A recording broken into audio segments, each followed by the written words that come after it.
So a little bit about myself. I think that if I had to describe myself like really succinctly, I think a lifelong learner is probably one of the things I would put at the top of my list. I love to read. I read across a number of different topics. I think that another thing that has a lot of interest for me is like seeing other people be successful. I mean, I like to be successful myself, but I like to see others be successful. And I think that led to the creation of the mission statement of our company, which is Enrich Lives. I think another thing about me is I have a little bit of, well, my friends would call it a speed addiction. And that's not the drug speed, but the actual like velocity speed. So driving fast cars or fast boats or flying airplanes. So things like that. But there's also, so part of that for me, there's also a learning aspect. I mean, you actually have to have some technical skills to do some of those things and do them well. So there's not just the speed, but also some of the learning involved in that for me. I love being a dad. I have a daughter. I love the opportunity to, you know, help prepare this life to go out and live her own life. And that's been she's 15 now, but it's one of the best experiences of my life is being a father.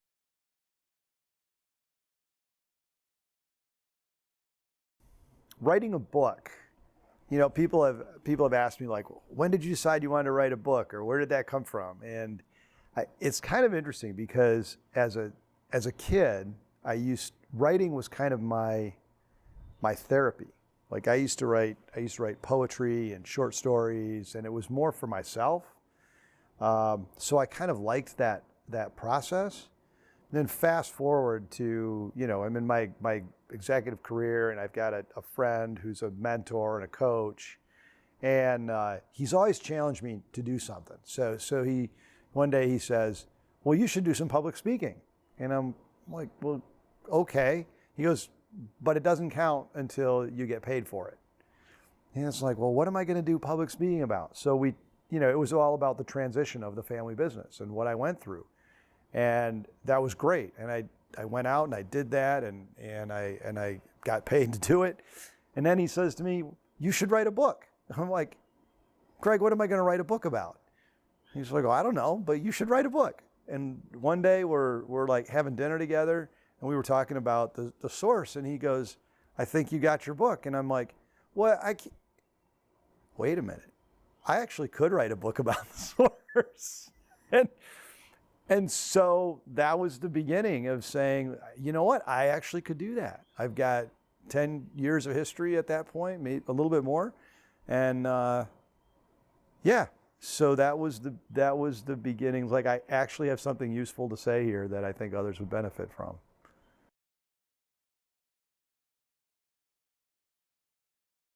So the inspiration behind writing the book, The Source, was more than just writing a book. You know, I think there's this kind of this thing right now like, oh, you wrote a book, that's great. And I mean, I'm kind of busy. I don't need to just write a book to have a book. For me, it was taking what I've learned and what we've done in our business and what we did with the organization, The Source, and using it as a platform to get as many other business leaders to think in the same kind of terms, to be able to have the same kind of impact that we've been able to have. So the inspiration was really about the opportunity to get the message to as many people as I possibly can about what we did and have them try to do something similar.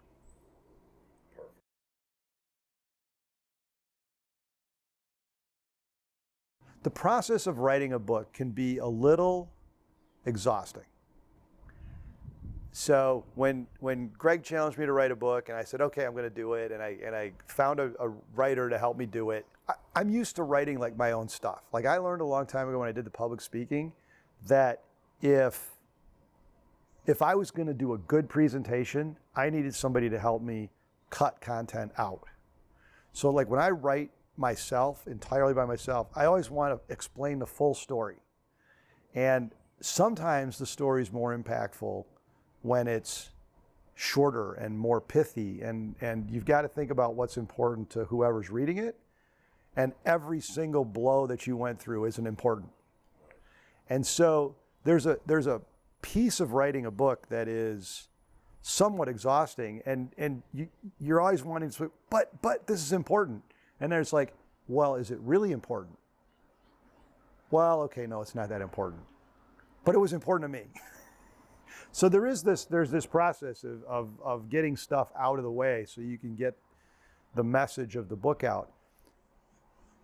But writing the book in order to get the message out was very energizing. So it kind of helped drive me through those periods of time when it was like exhausting. So it's both exhausting and energizing.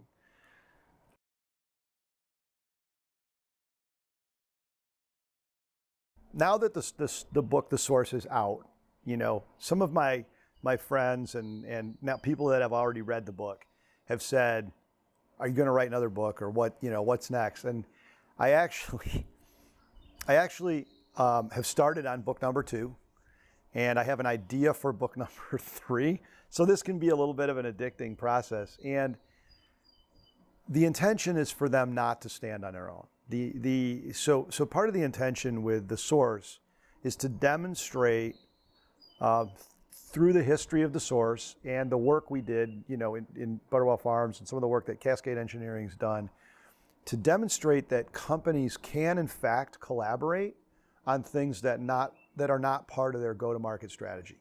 I mean, we're very used to competing. That's what we do, and so the idea of collaboration is it's kind of a new gear for a lot of businesses. The Source is kind of proof that we can in fact collaborate. The next book, what we're working on, is a book on talent systems, and the idea that each of us as a business play at certain points in that talent system. And talent is going to move through that system, which means it's going to move across us as employers. So how can we collaborate in that process and take as much turbulence out of it as we possibly can? And I think there's an answer in there, but there's a lot more research to this book, and I don't have as much proof of concept in just our business and some of the networks that we've built. The third book is about how system players like government, nonprofits, foundations, and businesses, if trusted to play in their lanes, can really have a huge amount of impact. So that's kind of where I'm going.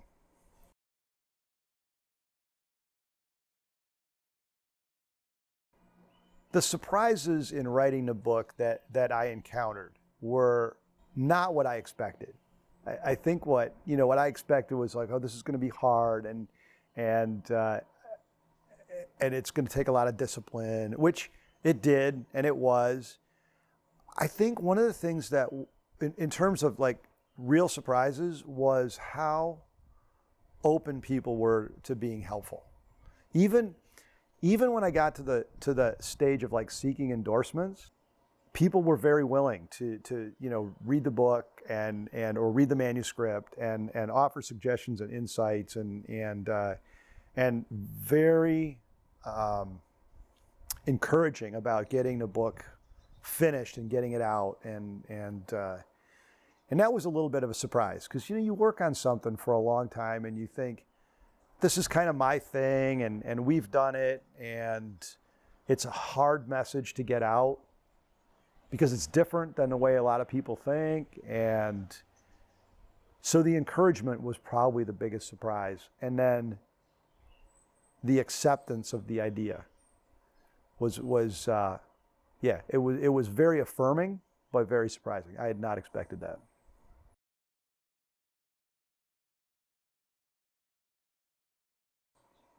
We struggled a lot with who this book is for. Like, should this be, you got to define your audience and you got to narrow it down. And at the end of the day, this book is for business leaders who can make decisions about the structure of their organization.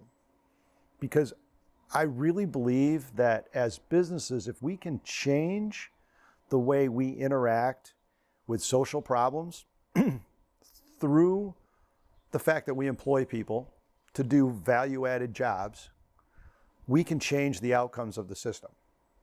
So what I've learned over many years of being involved with nonprofit work is that businesses are not asked to be at the table during the problem-solving process.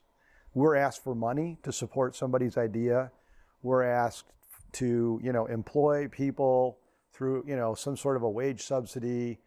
We're asked to participate in all kinds of ways, which is great. It's great. But we're not invited into the design phase of the solution. And so this book is really aimed at business leaders to think differently about their own structure and how they can impact these problems through the lives of the people that work for them.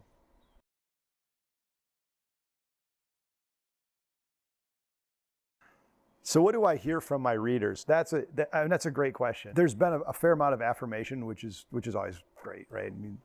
But I think one of the things that I really like is people will say, the story's so real. You're so authentic. And one of my goals was to draw people in so that they begin to think about how they can solve some of these problems. And so I guess what I'm hearing is that the book is approachable and relatable. And I also wanted to communicate that this wasn't something that we did with a business that was like, highly profitable and we had lots of extra money to make these investments. We didn't, and we weren't. We did this out of like desperation, And we found that investing in people in the ways that we did and being concerned about helping them stabilize their lives became a key to running a really sustainable business. And I think that's what people are saying to me. They're like, wow, it's a great story. And people will say, I started reading a book and I just couldn't put it down. And it's a quick read. Like you could read it in an afternoon.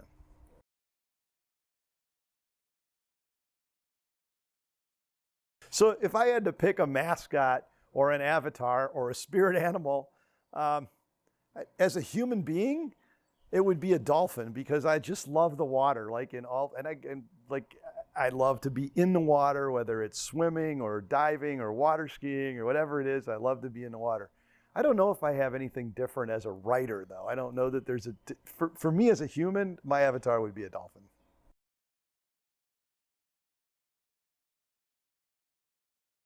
So what drove me to write The Source? That's a great question. I can't answer it without laughing a little bit because, I don't have the advantage of having Greg sitting next to me, but he's my friend, my mentor, my protagonist. But he makes these suggestions, and he's got this way about him. Like, again, you should write a book. I'm like, no. But he's persistent. I mean, that's like over the course of a couple of years. You should write a book. Finally, it's like, and then once it's like, once you see something a certain way, you can't unsee it. So once I accepted the idea that yes, I could write a book on the source, I couldn't unsee it. And then it's like, oh, I got to do it. So it was almost like, okay, this is a new, and it's that whole thing about lifelong learning. This is something I've never done. Well, let me try it. I actually have something I believe in that I can write about. Let's see what this is like. And it's been a crazy learning experience because I knew nothing about writing a book or publishing a book or promoting a book.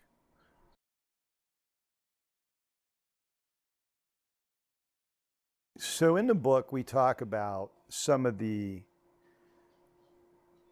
reasons for turnover in an organization. And so when you start talking about some of the content of the book, of The Source, like what are we getting at? What are we trying to solve? And because this is a difficult conversation, and I think most businesses are not, it's kind of like sales 101. What's in it for me? And so what problem are businesses experiencing that you can address that they'll give you 5 minutes to listen to you. And so what we found was it was retention. And almost every business has experienced retention or turnover issues. So we knew that we could help businesses reduce turnover and increase retention.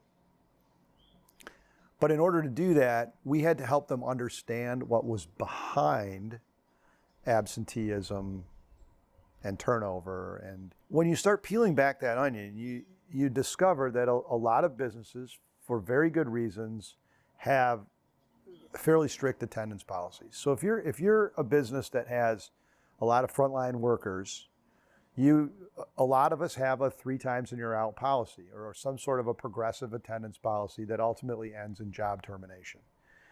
If you go back and you look at how many people leave your organization because of attendance issues, it's the majority of your turnover. So digging into the reasons for that is where I think, the source starts getting at those solutions. So understanding what's behind the reason people don't come to work, or the reason they stop showing up for work, or the reason they can't work a 40-hour week.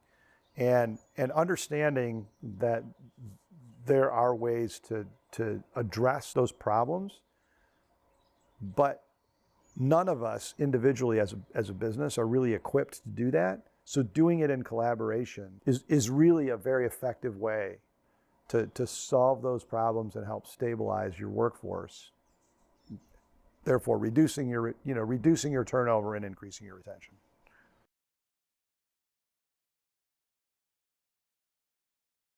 So one of the things that ends up being talked about when you talk about collaboration is, how does that actually work?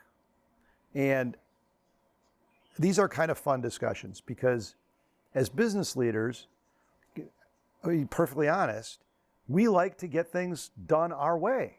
And that's why we're in business. It's why we started a business. We think we had a better idea than the guy down the street.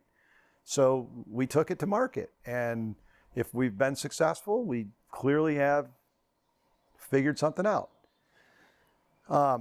What happens in collaboration, though, is you have to let go of a little bit of that. And so when people start asking, well, how do you play with the government? How do you play with the school system? How do you play with a nonprofit? How does that work? And I mean, I don't want to be overly prescriptive, because I think there's multiple answers. So I think the challenge is, if you are a business and you have some interest in interacting with a school system, or there's a school system nearby, go talk to them. One of the things that we found, we did some community conversations, and this was absolutely fascinating. One of the ladies that was part of this group was the outreach coordinator for the school system. And she meets with parents. She meets with all kinds of parents, but parents who's, they're having a hard time getting their kids to school on time, and then picking them up on time, so they're stuck in after school care, and it can become a problem for the school if they don't get them out on time. So, and she said, wait a minute. If I have a parent that needs a job or is working 2 jobs in 2 different locations, I could just reach out to you guys, because all of the employers that were at the table were within a mile of her school. And you guys would see if there was a job available for them? We're like, yeah. So literally within a week of that meeting, she asked that question. She sent an email. She said, I've got a parent, blah, blah, blah. And we're like, it was like a rush between 3 employers as to who was going to hire her first.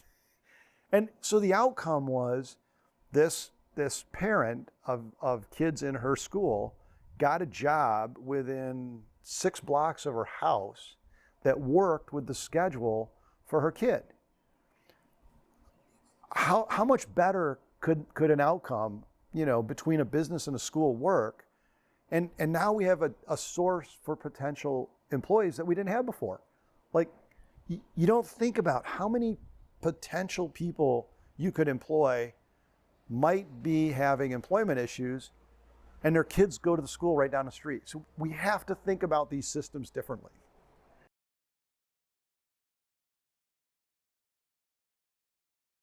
One of my concerns about this idea of investing or solving social problems with the business is that it's going to be heard as a cost to the business. Not my job, not my responsibility, don't need the additional cost of doing this. It's great for some people, but not for me. We need to be very profit driven. And, and that's probably part of what I like about the whole proposition. It's the both and, because I truly believe wherever there's turbulence, think about it like a lot of manufacturers think about lean manufacturing. Get the waste out of the system, right? So wherever there's turbulence, just look at it as waste. And there's a ton of turbulence around turnover and retention. So if we can figure this out, we can get the waste out of the system. And the waste is cash in this point. It's somebody's cash, whether it's the individuals or it's ours or it's our HR teams or it's something. And it's fascinating to me that most businesses don't truly know their cost of turnover. And when you start to do the math, the numbers are so big that nobody believes them. They're like, that can't be true. There's no way I would even put up with carrying that kind of cost, except we are. And it is real. So, one of my fears is that the message of this book is me like, well, that's really nice for some Midwest manufacturer to figure this out and be good to their people. But it's not scalable. You can't really do that. And I just don't believe it. I mean, now we have 20 companies. Some of them are fairly large, like healthcare system in West Michigan is part of the source. And I think we've proven that it is good business and it's good for the people that work for us. The idea of running a profitable business and getting some of the cost out, like the cost of turnover, is important. But the other piece of that is getting people to be more productive, right? So if we reduce, we can start to identify our turnover costs, but having people that stay in your organization and become more productive and become, potentials for a next position, that's a great thing for a business to have. And the only way you get there with some of the population that comes into our workforces is to start to understand what destabilizes these folks' lives and ultimately what ends up causing the absenteeism. And if we can impact those problems, those personal problems for those individuals and build a level of trust and dedication in that workforce, it creates a much more stable organization for us to run.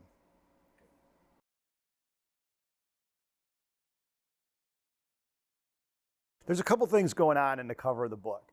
One is the 3-strand rope, and the idea that a 3-strand rope is stronger than a 1-strand rope. I think it reinforces the idea that as businesses, if we can drive collaboration sort of across sectors, we end up with a stronger community all the way around, a stronger talent system, a stronger business. But the other thing is the rope's kind of hanging across the front of the book, because we're talking about a part of our workforce that, this is a really hard thing to say sometimes, but as the executive of even a small to mid-market company like our company is, if I had to deal with the kinds of things that some of my employees have to deal with every day, and got up in the morning and just couldn't see a solution and couldn't see a path out, and even if I thought there was a path out, it was so long that I don't know how I would do that. And so there's so many people that work for us that are on the edge of total destabilization of their lives.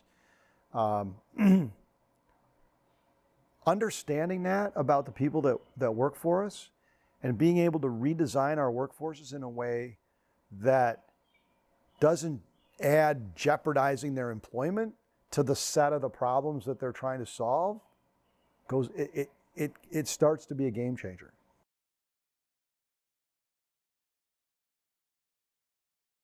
So one of the topics that comes up in the book is this idea about automation. And I actually think that there's a big push to automate as much as we can in US manufacturing. And which I completely understand. We're doing that in our business as well. But I think that we're creating some potential structural issues that we may not be very aware of. And part of that is we have a large number of people, a large population in our country that don't have the skill set to run advanced manufacturing equipment. And again, as employers, I think we have an opportunity to educate people in our workforce and get them ready for these advanced manufacturing kinds of jobs. And I also think that if we don't, again, try to understand how we play in this bigger system, that we are going to find ourselves at a point where we're going to have to, there's going to be a huge cost to our system in supporting people who literally there are no jobs for anymore. We're going to automate the skill requirements to a point where a lot of people who are in our workforce now, they just won't be able to do those jobs unless we help build that education ladder, that training ladder. And now is really the time to do that. So again, it kind of goes back to the idea that I'm trying to get across in the book, that we have the tools in our business. We all spend hundreds, thousands of dollars in training every year for our people. So let's start getting them ready for that next future job, because we're going to need them for those jobs.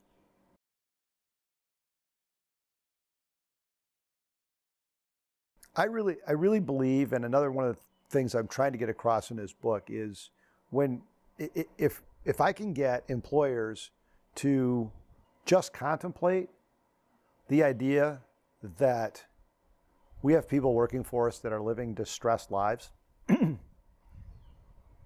we have the best opportunity to change that for people than anybody else in the system. Because we have a job. Like, we have a reason. They need the income. And we need someone to do that job. So if you take the very basic level of the agreement, you come to work for me for this amount of money, for this amount of time, we have a reason to be together now. And if it's a full-time job, we have more influence on that individual because they're in our environment than any other influence in their entire life. They maybe spend more time sleeping than they do under the influence of employment with us. So why not provide some tools to help them in other aspects of their lives? And so to give you an example of how simple this can be, I was on an inner city board years ago that their mission was to give away clothes and home furnishings and whatnot to people in a neighborhood. And we had to expand the facility, and we were doing a capital campaign, and the marketing team did a great job of getting the message out to our donors. But at the board level, we knew that one of the hardest things the hardest things for us was getting people to be aware that we existed in the community. So it wasn't getting the message to our donors, it was getting the message to our clients. And I had this moment where I went, wait a minute, the people that need this are working for me. And so then we went through this whole process of, well, what other kinds of things that are going on in our community that our employees need to know about? And then we did things like PTA meetings at the local school. All kinds of things started to kind of bubble up that we were the common connection. And so then we went through this exercise, and this is years ago, and we're direct deposit others, but the one document that every single one of our employees read was the paycheck. So we started putting a newsletter in the envelope with the paychecks. And we started linking them to all of these resources in the community in which they lived. Simple, easy, cost-effective. And yet it showed a very definite interest in us helping. And really, that sort of activity became the genesis of what grew into the source, was this idea of linking these resources in our communities to our employees who need them. And we're the only, truly, as a business, we're the only ones that are going to do that.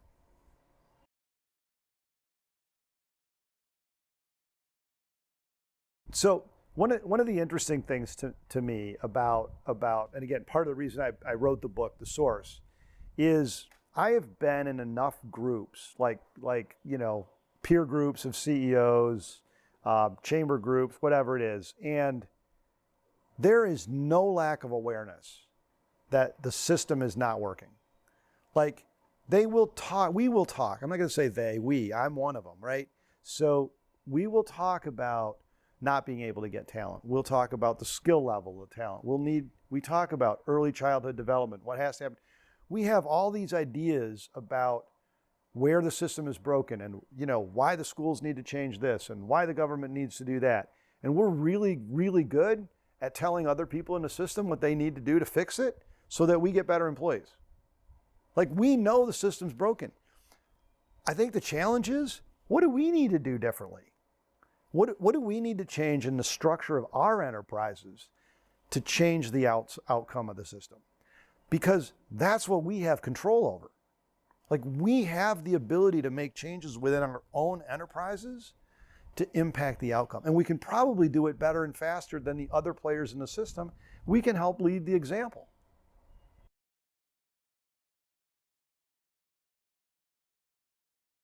So the significance of the 3-strand rope, and there's this idea of it sort of being a tightrope, strung across the front of the book. It also gets at this idea that as employers, as business owners, we tend to be problem solvers. We like to do it our way. And, I kind of joke sometimes that if you tell me no, that's when I'm going to get started. It's like, I'm going to prove you wrong. There's a lot of us are wired that way. That's what we do. That's how we built a business. And when you start solving, when you become interested in solving a complex problem, like some of these issues that we're talking about in the source, you have to build trust in the competency of other enterprises within the system, like the nonprofit players and some of the government players and how they play in those lanes. And we spent our careers sort of saying, well, we can't learn anything from nonprofit, or we can't, we sort of, like, we know better when it comes to some of these issues, but we don't.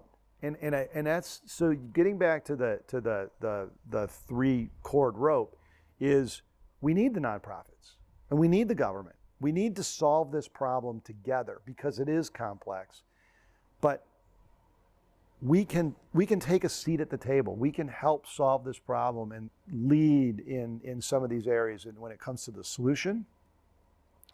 But if you think about, okay, we're business, we're in it for the profit, and we've got to make it as efficient as possible, and all these things that we're really good at. And yet we have all these people that come to work for us, and they have all these nonlinear problems and all these things that impact their lives. Guess who's really good at that? Our nonprofits are great at that. Like, they have incredible resources to solve people's problems and to walk the journey with them and find local resources to help them solve their immediate needs. Well, we need those folks on our team because we got to have these people in our workforce. And you know what? There's government funding that's available for training and development and also stabilization of people's lives. And an organization like The Source can go help find those resources to help stabilize those people's lives. But if we drive that activity as employers, it's going to happen a whole lot faster.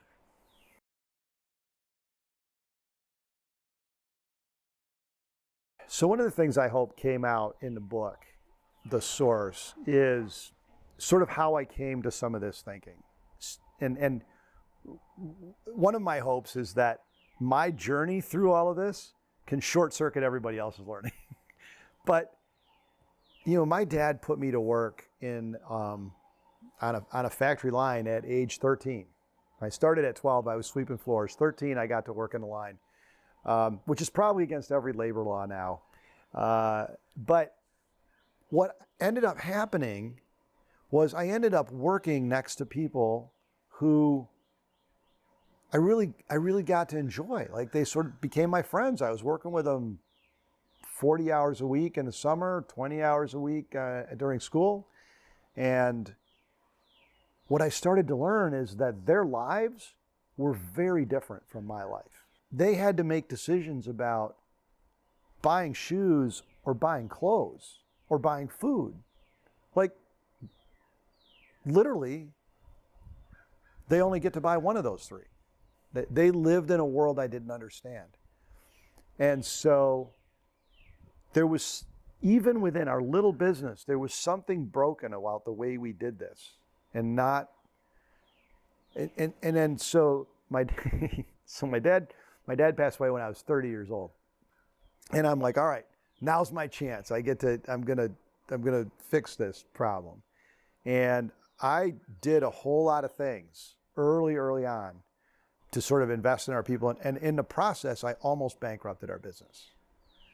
And so it was through that process that I learned that you have to run a profitable business and you have to invest in your people. And it's figuring that out for your business where you really get the opportunity to have a fantastic enterprise.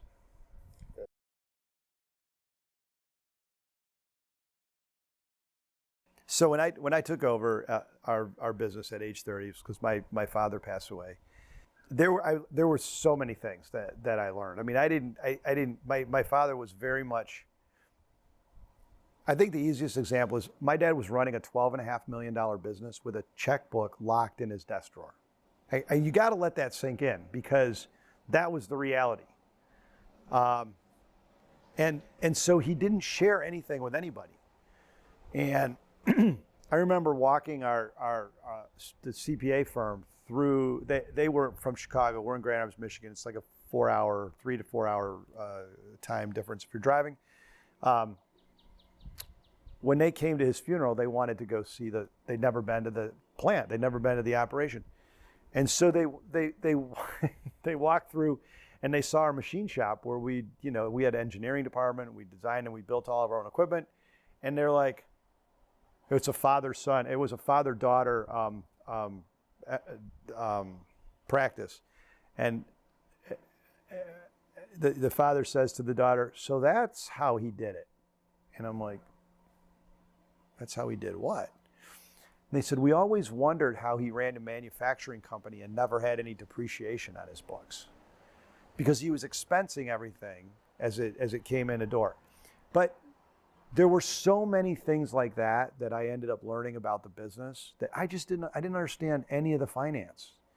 And so I went through this period of literally burning all the capital. I mean, the business was paid for, it carried no debt. It was in great shape when my dad passed away. And I started, making all these changes that I wanted to make since I was 13, working on a factory line. And we were growing a business. I mean, we shifted the way we did sales. I think in the first 5 years, we grew from 12.5 to 25 million. And I ran out of cash. Like one day, literally, I could not pay our butter vendor. And I'm like, well, that's weird. That's never happened before. And so, you wait for some receipts to come in, and then a few weeks later, it happens again. And then you think, well, maybe I ought to go to the bank for a loan. Well, when you have a business that's just gone through generational transition, and you're negative cash flow, a term I'd never heard of, and you're out of money, banks aren't really interested in loaning money to you at that point. Which I had no, I'm like, here's a bank that we've been doing business with for 20 years, and they turned me down for a loan. I'm like, oh, what? And I literally had to shop 10 banks before I found a bank that figured out that all of our real estate had already been written off. And so they figured out a way to leverage. I mean, so all of these lessons that I learned about I had no financial acumen at all in terms of running the business. So I had to learn how to run a business. At the same time, I'm trying to transform the culture of the business. And I barely made it without having to file bankruptcy.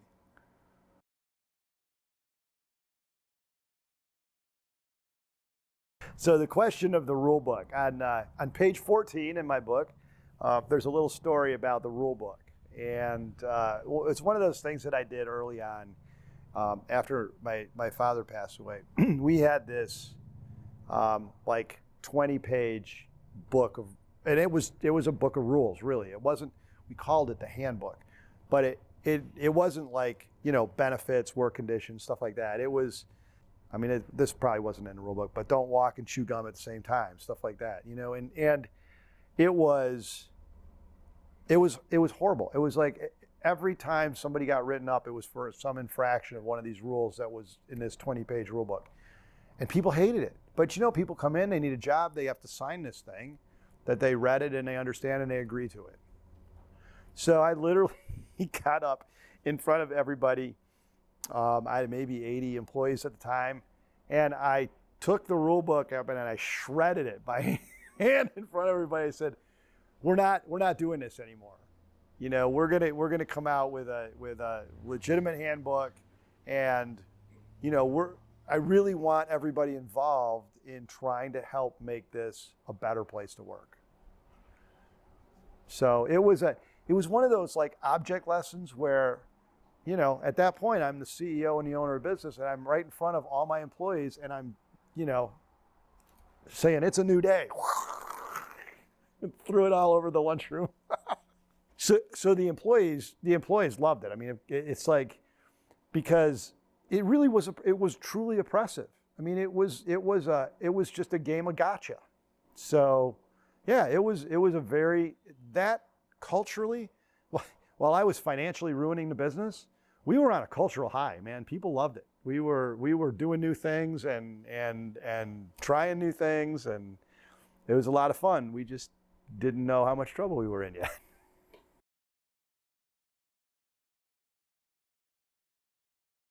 Enrich Lives is our corporate mission statement at Butterball Farms, but I think that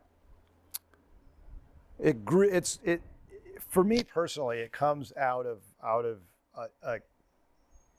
I don't even know where I was. Whether it was a friend of mine or a seminar I was at or something, where somebody said, "What do you want on your tombstone at the end of your life?" And for me, I think it would be, he enriched people's lives. If that was a legitimate claim, I would love to have that on my tombstone. And I think it goes to, again, why did I write the book? Because I believe that employers hold an answer to some of these problems. And I believe we can build better workforces by practicing some of these things. And I hope that by writing this book and sharing it with people, that it enriches their lives.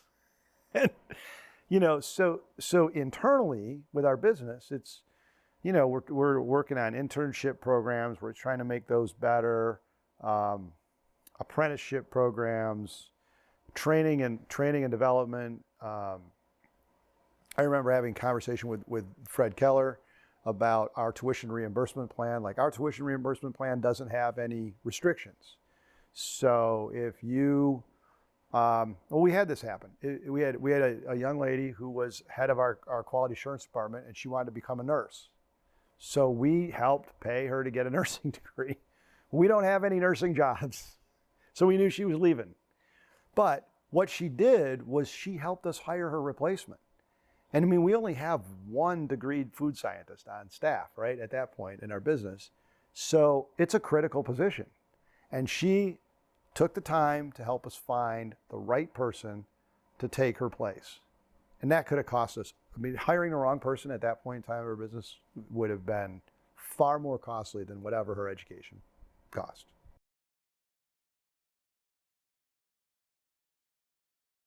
My relationship with Fred Keller goes back a long way.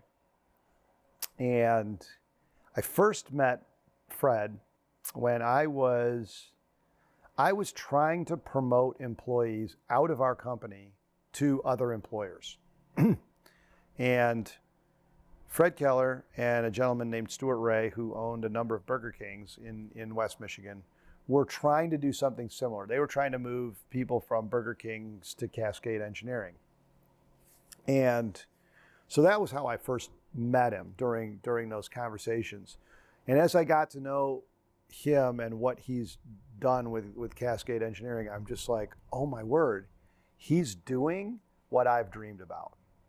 You know, he's just got this, he's got a bigger company, he's got more scale, he can do, you know, these job progressions internally. He's just got more scale than I do. And I mean, I kind of followed Fred around for years. He taught at Cornell. I spent one semester flying out every week to Cornell to audit his classes on triple bottom line stuff, just to learn from him, you know. And then when I went to him and said, this is what I want to do, I wanted to get some other employers together to do what you're doing, except, you know, in a partnership, ultimately in a collaboration. So he was really the one that helped me convene that first group of employers to make the ask. And he did his whole triple bottom line, and then I just asked them to join me and pony up some money. And and we did it. We got six companies to start with us, and that's almost 20 years ago now.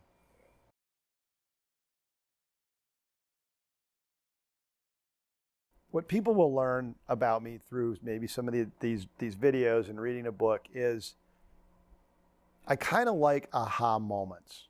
There are times when things in our thinking shift, or we discover something that's like, wow. So our building is a 4-story building, our primary building, and the way it sits in the city is you can see all of downtown. It's got a great view. There's no building obstructions all the way to downtown Grand Rapids. And then in the other direction, it's all residential. But where our business is, it's all industrial. You know, we were going through all of this stuff with employees and you know, some of the financial stuff that was going on. And so I was just up there to get some like peace of mind, and I'm looking around and I start to think, look at all the businesses that are right in my neighborhood. Just like, there's like 20 of them, right? And then 4 blocks away, there's this huge residential neighborhood. So why, if there's all these people living right here, well, why am I having all kinds of problem getting employees to come to work here? And then I started thinking, well, are the other employers in this neighborhood experiencing the same things? So we decided to go talk to them. And what we found is every single HR department, every single HR director, and every single one of the businesses was having the same problems. And they all knew what kind of problems their employees had, but none of them could do anything about it because it wasn't their job and they weren't empowered to do it. So they were all experiencing exactly the same problems we were. I'm like, well, there's got to be, if we're all having the same problem, then we ought to get together to come up with a solution. You know, so but it was that moment of being on the roof and saying, wait a minute, all these jobs over here, all these people over here, what are we missing? Because we got to be missing something. You know, and that's one of the aha moments that contributed to the outcome of the book.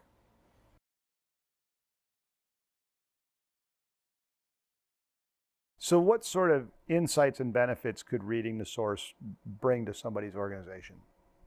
First, I think first and foremost, it's a call to leadership to be willing to seek to understand what the lives of many of their employees might look like.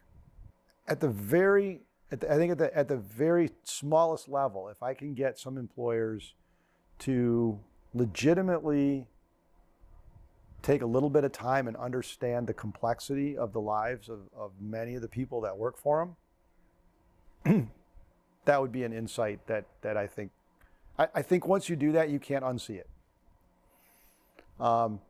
But to carry it further, what are the benefits? If you decide to act on those insights and actually put some things in place to help stabilize people's lives, create an environment that helps people overcome some of those things or provides vehicles to help them overcome, I think the benefit becomes a more, now I don't think it, I know it. I've seen it happen.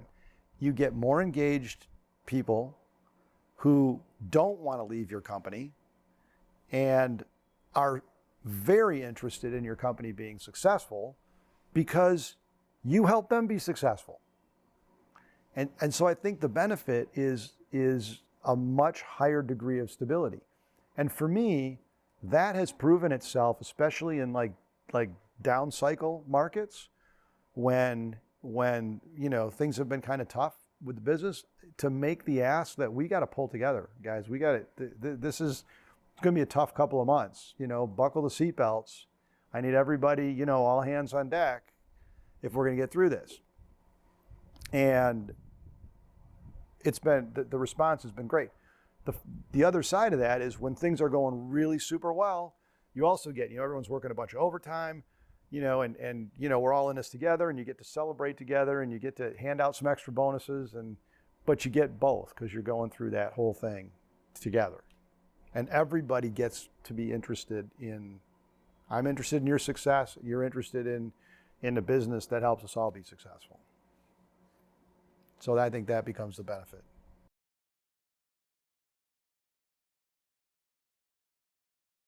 Well, let me start by let me tell a quick story to answer that question.